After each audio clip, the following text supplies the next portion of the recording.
吉宗評判記暴れん坊将軍。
時は御前がさ、友の者も連れずに2つになった牛若と8つになった今若と6つの音若を連れて清水寺を当てどもなく立ち去るところなんだよね。あれやった。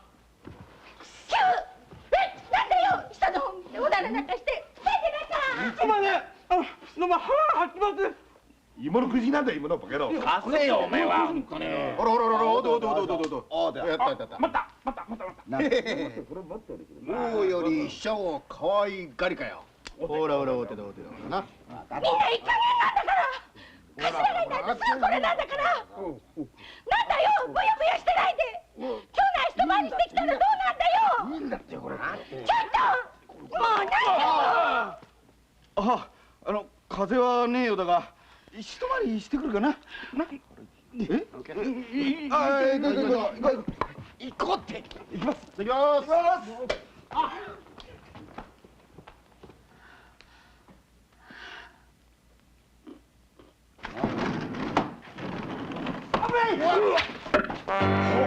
やぶみだぜ。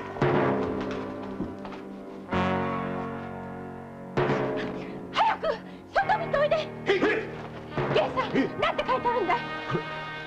今夜9つ芝金杉橋あたりより火の手あり。源さん、今何時だい。間もなく9つです。源さん、すぐ金杉橋へ行っとくれ。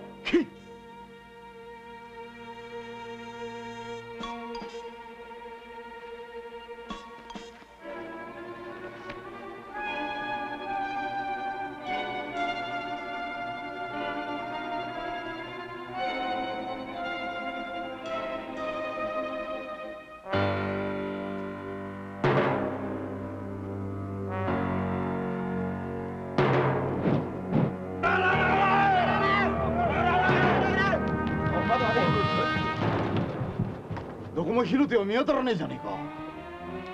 神田！油だ！帰ったぞ！神田！あそこだ。だが手当たりだな。行くぞ！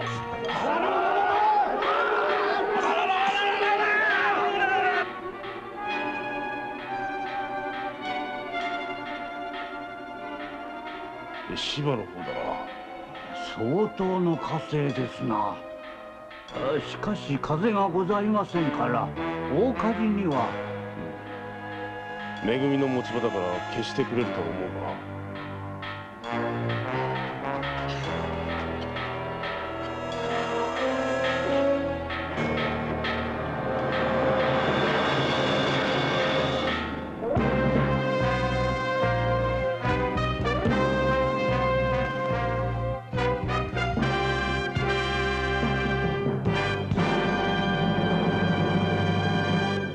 昨べの火事だが、めぐみに事前にやぶみがあったそうだ。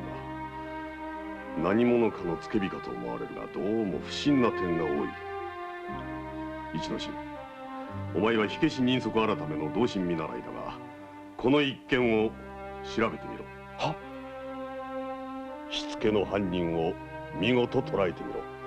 そうすれば一人前の火消し人足改めになれるぞ。隠居したお前の親父殿に負けぬように頑張ってみるんだ。はっ。この金杉橋からその宇田川町の油問屋まで距離はどのぐらいあるんだ？ええ、20丁ばかりです。源さんたちが火事場に着いた時はもう油蔵全部に火が回っていて、もう少しで店に火がつくところだったんだよ。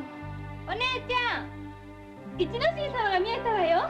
今度火消し改めの見習いになられたからって。まあ、一之進様が。まあ、さあどうぞ。マミさん、そんなわけで親父の代わりだからよろしく頼みます。おめでとうございます。さあどうぞどうぞ。こちらは？初めてですか？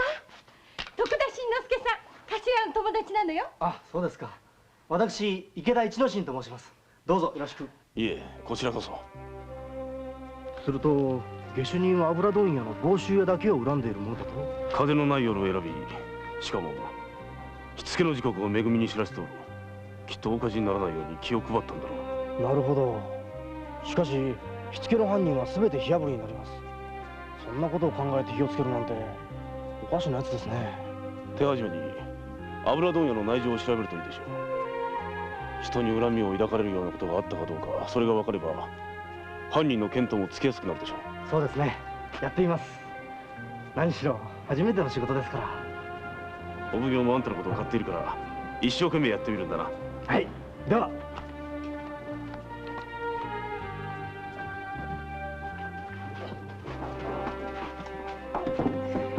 私どもの取引は全部現金でございます。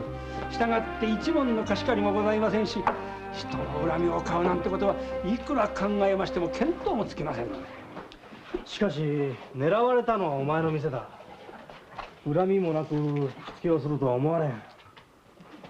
昔のことなどで何か心当たりはないのか？池田様、私どもはご存知でございましょうが、大目付米倉様の御用達もいたしております。もう3代にもわたってここでお店を開かせていただいておる商人でございましてな。では全く心当たりはないと？ございません。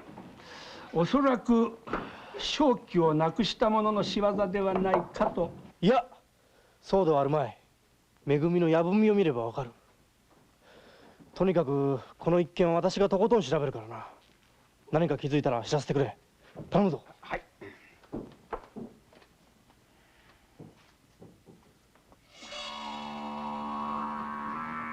火消し改めの見習い同心でございます。バカに張り切っておりましてな。くせ者が火矢を放ったという話だが、間違いないのか？はい。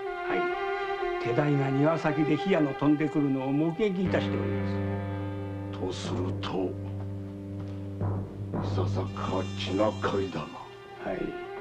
まさかとは存じますが、ことによると、とにかく町方の手は借りずに、私どもでなんとか犯人を見つけ出さねばと思っておりますが。ただいま。おう、おかえり。台所に桜餅があるからお上がり。はい。どうだい、初仕事は？房州屋の主人に会ってきましたが、なんだか迷惑がってるような感じでした。そうだろうな。大目付米倉和恵の神様の御用達。商人と言っても威張ったもんだい。まあ諦めずにじっくりと調べるんだな。はい。ところでどうだい一之進、この松の盆栽は？いいですね。お前が3つの時に植えた松だからもう15年になるかな。亡くなった母上が一番可愛がっていた盆栽だ。どうだ、根回りがしっかりしてるだろう。はい。火事だったんで走ってきたんだよ。するとあっちからヨタガみてえな女が一人走ってきたんだよ。それで？何しろ出会い頭だろ。お前ドスンとぶつかっちまってよ。気をつけろよヨタガめって言ってやったら何にも言わねえでこの手ぬぐい落としたのはすっ飛んでいっちまったね。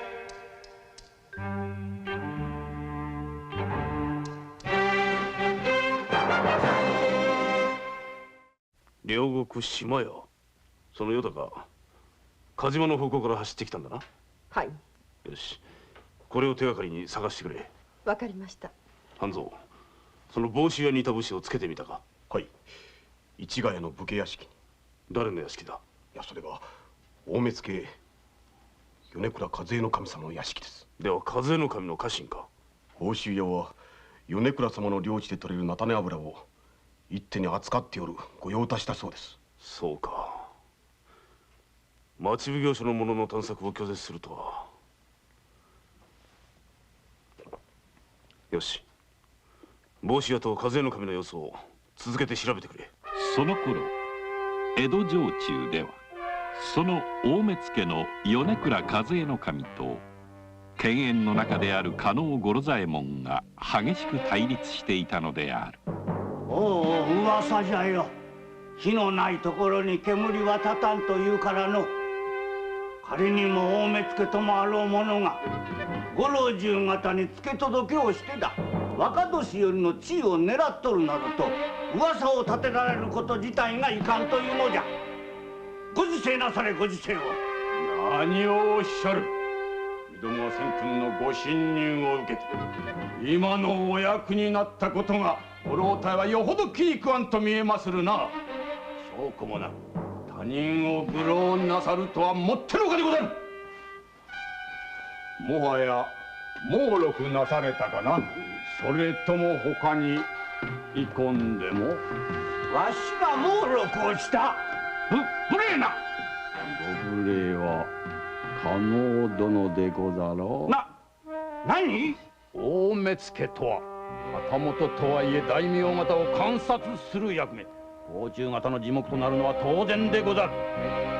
多少の付き合いをとやかく言われては迷惑至極でござる。付き合いにも程があると申すのじゃ。大体貴殿のその態度がだ。他人を責める前にご老体こそ上様が城下へしきりに尾行なされるとかまことでござるか。本日ただいま上様はご座所においで遊ばしますかな。いかがでござる。ご返答願いたい。黙らっしゃ上様は担当島屋なんて店は山ほどあらぬ。そう、ありがとう。おお、それよりどうでちょいと付き合わねえかい。この甘兄貴なんでまたおようなやつが騒いでるぜ。どこで？山の島屋だ。おい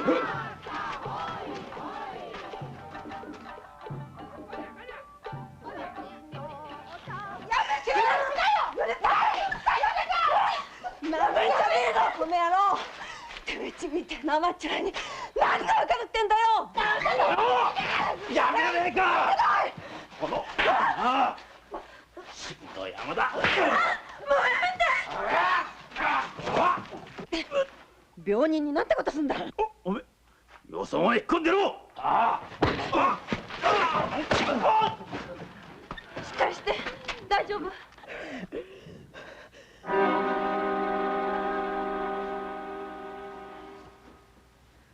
どうして喧嘩なんかしたんだい？休んでばかりいるからさ、おかみさんがもっくりなって言ったんだよ。そしたら私たちに八つ当たりさ。お葉さんはうちの店の古株でね、気の毒なんだけどさ。もういいよ、早くお帰り。店を開けると叱られるんだろ。あと私が見るからさ。それじゃあよろしくお願いします。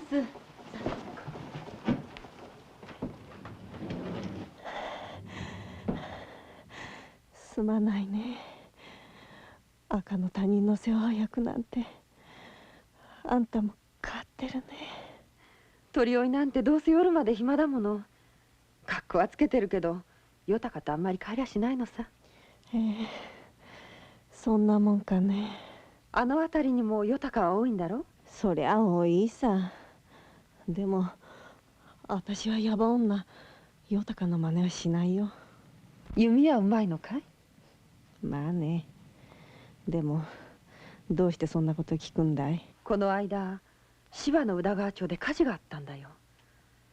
噂によると油蔵の高窓に火を打ったやつがいるらしいんだよ。あんたまさかお上の犬じゃないだろうね。冗談じゃないよ。しつけをされるようじゃろくなことはしてないんだろう。いっそ丸焼けになっちまえばよかった。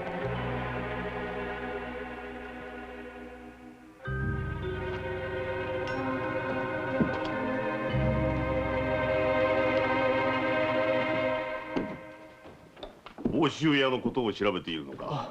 お奉行、房州屋は15年前に一度買い占めで戸締めを食っていますが。私の来る前の事件だからあまり詳しくは知らんが、房州一帯の菜種油を買い占めて油の値を釣り上げた咎により半年間商いを差し止められたそうだ。これを見るとその時米倉様のご領地で一揆も起きたようですね。米倉殿はかなり手厳しく一揆を鎮圧したと聞いているが、いまだに恨みを抱く者もおるかもしれんな。はい、房州屋が恨みを買うとしたらこの15年前の事件が元かもしれません。そのあたりを徹底的に調べてみます。そんな古い話を持ち出されても困りますな。しかし他に原因がないとすれば何もそう堅苦しくお考えにならずともそうそう、ちょっとお待ちくださいませ。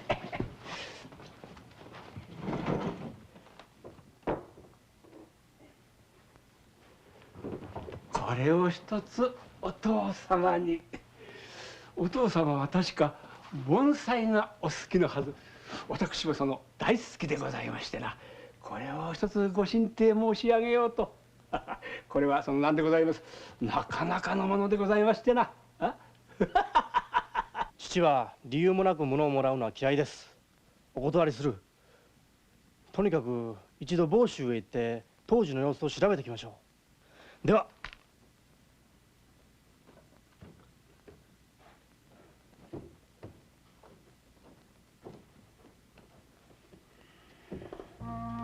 なるほど。融通の利かぬ若造だな。昔のことをあれこれほじくられたんで御前様もご迷惑でございましょうが。とするとやはり犯人は出入りの御用機器を使って調べさせておりますが、どうも犯人は豊かな格好をした女みたいで。女か。はい。15年前一揆の百姓どもをご成敗なさいましたが、あの折確か。覚えている。首謀者の女房が一人逃げおった。まさかあの時の女は。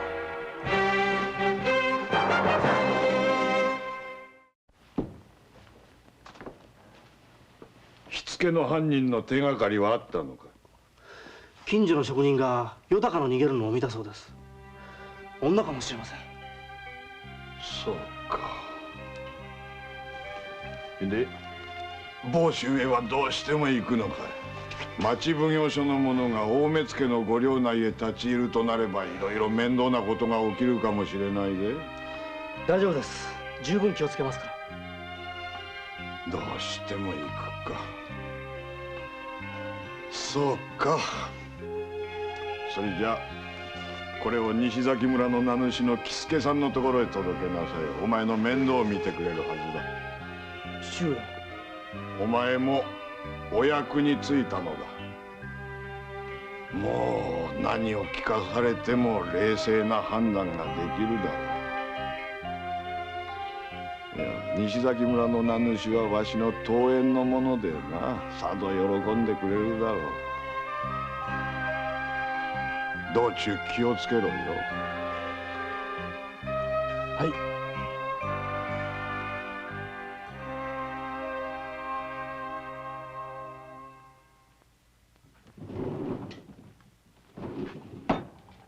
あれ起きてていいのかい？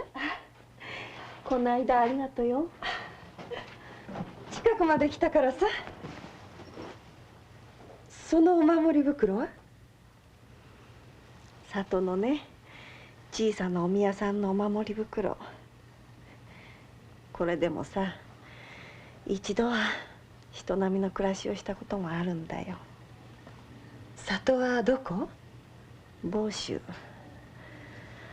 今頃は菜種の油を朝から晩まで絞ってるだろうね。どうして江戸へ出てきたの？追い出されたのさ。初めは上方へも行ったんだよ。それから流れて今じゃこの始末。あんたは若いんだからさ、早く田舎へ帰っていい人を見つけるんだね。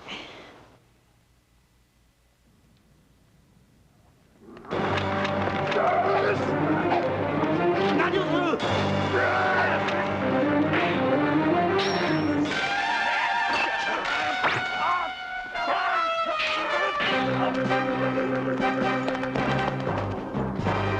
新之助さん。何やってんだ。貴様たち金で買われたようだな。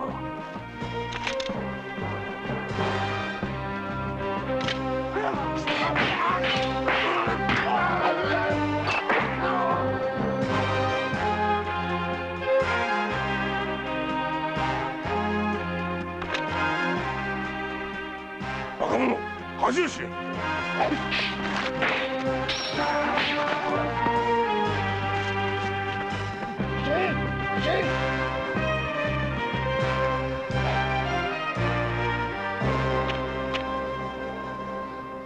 新之助さん、かたじけない。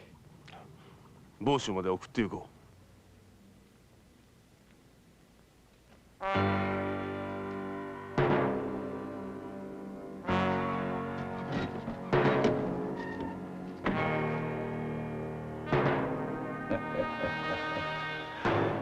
そう心配するな。町奉行所の者がたとえわしの領内へ潜入したところでよそ者に心を動かす百姓などいるものか。それよりそのしつけの犯人、万一あの時の生き残りとすればただ一人の生き証人、ほっとくわけにもいかんな。はい、ただいま深川両国浅草と豊かを片っ端から当たっておりまするから、いずれ必ず見つけ次第片をつけます。ところで房州屋、これからは今まで以上に老中方に取り入らねばならん。万が一の場合にもそれがわしの立場を守ることになるからの。領内の油は今年もその方にすべて任せる。ありがとう存じます。何しろご領地の油は最上等でございますので、上方でも引っ張りだこでございましてな。何事も油が必要でございます。ご出世のための黄金色の油はこの私めにお任せくださいまし。はい。池田様はお達者なご様子、何よりでございます。さて、一之進様、それから徳田様、これからお話しすることは今から15年前にこの村で起きたまことのことでございますが、私は大目付米倉様のご領内八家村の一つ、この西崎村の名主を仰せつかっておるものです。この話をすることは場合によってはご成敗を覚悟せねばなりますまい。しかしいつかは一之進様に申し上げねばならぬ時が来ると思っておりました。名主さん。一之進様、あなたはこの家を覚えておられますかな？この家を？いや。ご無理もありませんな。あの頃はまだ3つでしたから。一之進様、あなたはここから池田様に背負われて江戸へお行きになったのです。私が？なぜです？なぜ私がこの家から？池田様のところへもらわれて行かれたのです。では私は？この村の大きな百姓屋のお生まれでございます。私がこの村の？では誠の父は？15年前一揆を企てたという理由で屋敷に火を放たれて仲間の衆と一緒に亡くなられた藤三郎さんの息子さんでございます。その頃のお名前は一助さんと言われました。それは誠か？では母上は？あの夜藤三郎さんたちは菜種油を二足三門で買い占める御用達のやり方に腹を立てて仲間の衆を集めて公儀へ直訴の相談をしていたそうでございます。ところがそのことを知り密かに藤三郎さんの家を取り巻いた米倉様のご家来衆が一斉に火矢を放ったのでございます。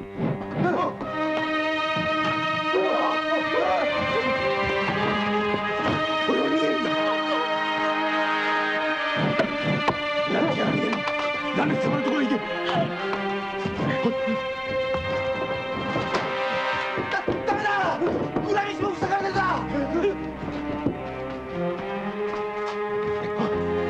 よし、横の藪の中へ逃げろ。奴らは俺たちがおびき出す。さあ早く行け。いいか、一網は決して離すなよ。先。おい、じゃあ。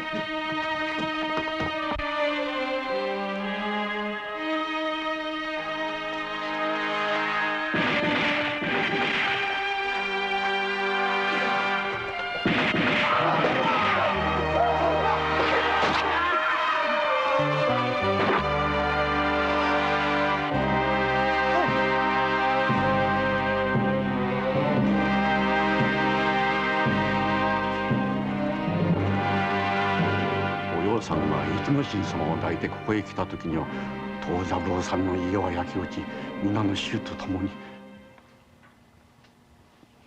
でも私どもにはどうにもなりませなんだ。なんということを。それで母は私を預けてこの村を逃れたのですね。はい、ご家来衆の厳しい探索が始まりお葉さん一人を逃がすのが精一杯だったのです。お葉さんは何としてもあなた様を連れて行くと申しましたが私が無理やり引き離したのでございます。あの時のお葉さんの気持ちを思うと今でも胸が張り裂けそうな思いがいたします。それから池田さんのもとへ？はい、その話を池田様が来られた時にお話ししましたところ大変同情なされて自分にはお子がないからぜひ我が子として育てようとおっしゃってくださいました。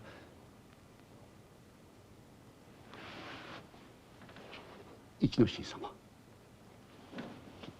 池田さんのこのお手紙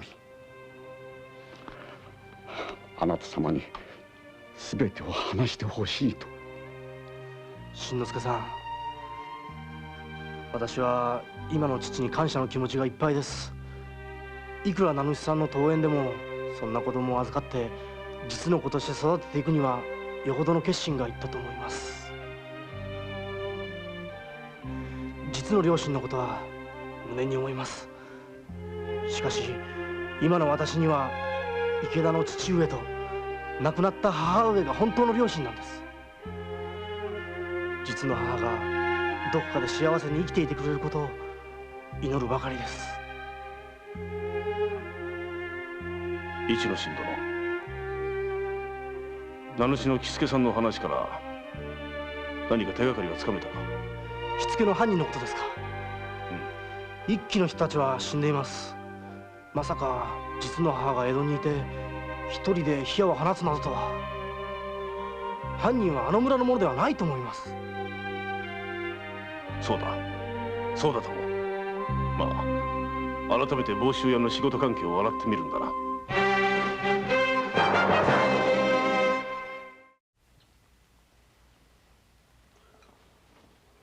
わしを恨んでるかい？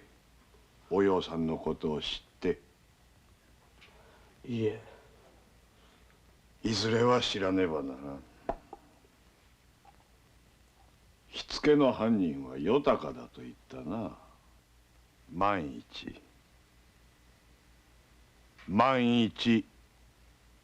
お葉さんだとしたらどうする？もちろん捕らえます。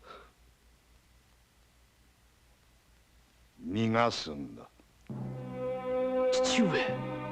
そのためにたとえこの池田の家がお取り潰しになろうとも構やしねえ。いいか一之進、本物の八丁堀の同心はな、弱い立場の者を守るためには命を懸けなきゃいけねえんだぜ。それに何よりも人情よ。実の母親を見殺しにするようなやつは親子の縁を切るぜ。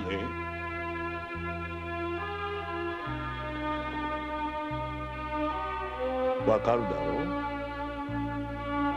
う？一さんよ。父上。お葉さん、おそばおそば。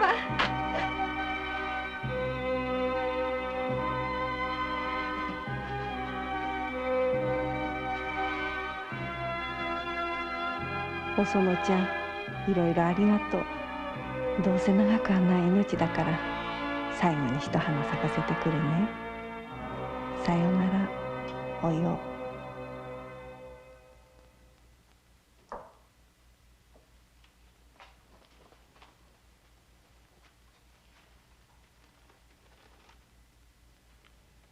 房州屋か。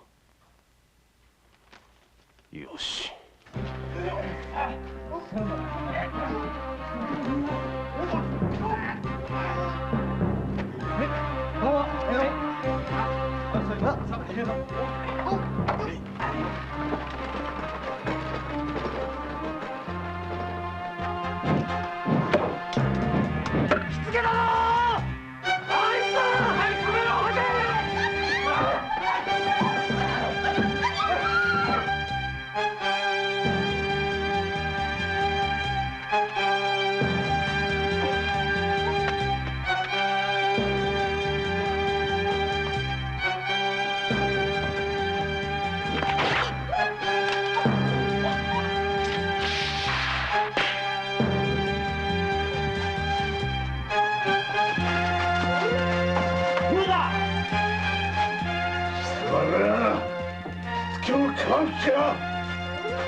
大丈夫か？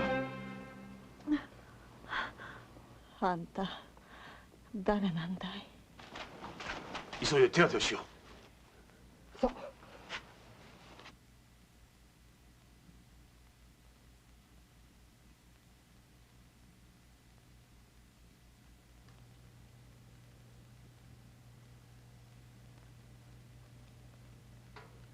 あんた誰だい？誰なんだい？一助さんだよ。あんたの子供だ。一助。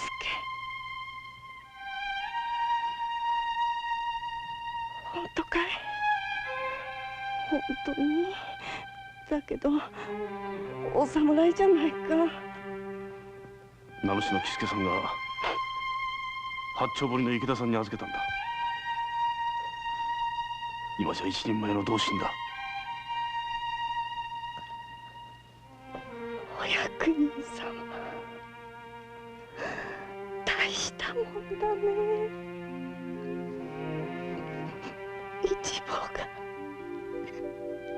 一坊がお役人様、夢じゃないだろうか。もっとよく顔見せておくれよ。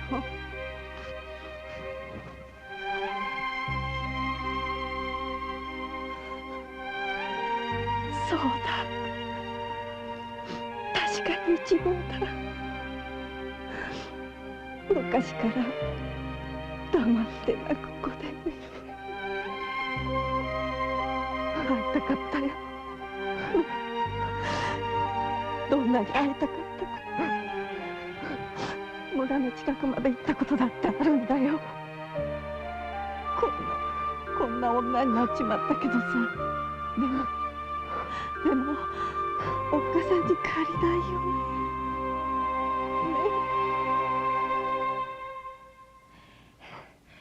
私は火をつけちまった。もう長くは生きられないし悔しいだろう。だからお前はお役人様だったね。だったら手柄にしておくれよ。ね、私を奉行所に連れて行くがいいよ。火付けの犯人だよ。母上。母上だなんて。連れてっておくれ。喜んで火あぶりになるよ。そんなことはできません。できるはずがないでしょう。連れてっておくれよ、お願いだからね。私にだって一つぐらいお前にしてやれることがあったって言うんだろうね。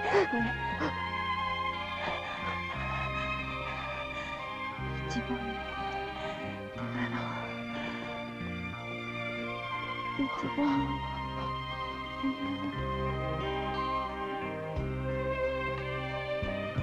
母上、母上、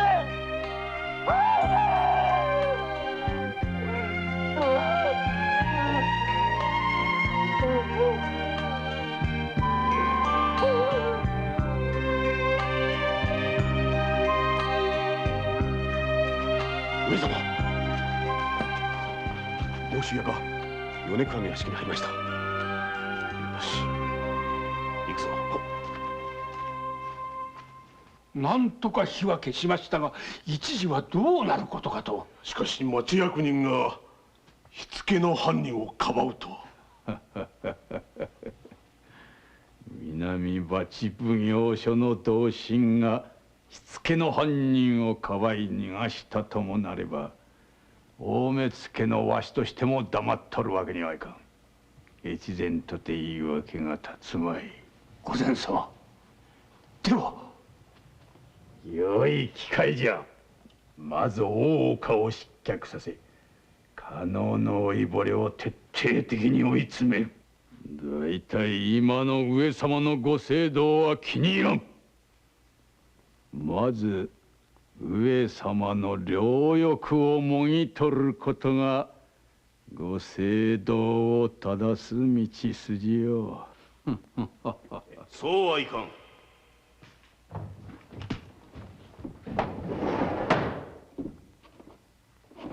なかなか見事な屋敷だ。しかし房州の百姓衆の怨念が一面にみなぎっておる。貴様、何やつ。房州屋、お前が扱っておる菜種油もまことは百姓衆の血の涙。お前は何者だ。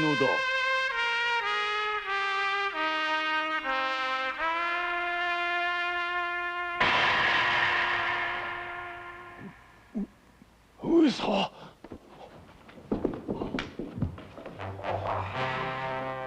米倉和恵守、その方大目付の要職にありながら天下の政道を私せんとは言語道断。さらに15年前房州西崎村における暴虐非道の振る舞い、断じて許しませんぞ。もはや逃れる術はあるまい。その方も旗本ならばこの場において腹を切れ。やめて上様の名を偽るくせ者め、切り捨て。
幕府は大目付米倉和恵の神の死を病死としたが、領地の農民たちは誰一人信じてはいず、上様がご成敗だと赤飯を炊いて祝ったという。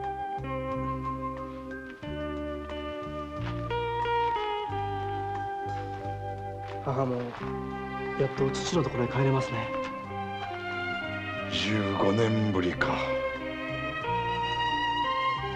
長かったろうな。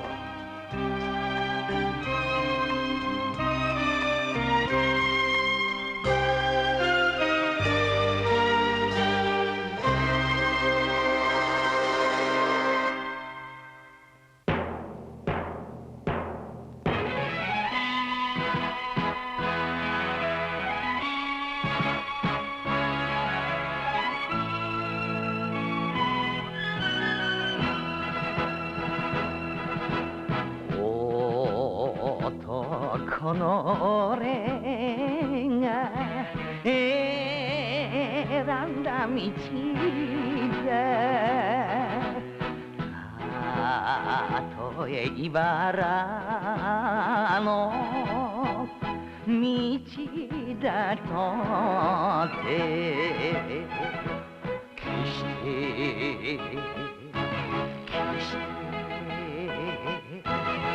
決して泣いたりはしないさ。負けてたまるか。ぐっと睨むこの目に血がたぎる。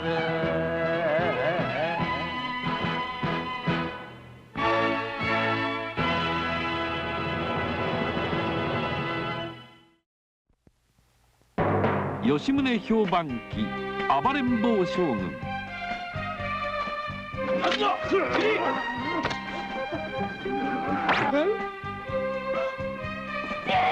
て！年寄りは娘さんに乱暴はいかんぞ。黙れ！父上！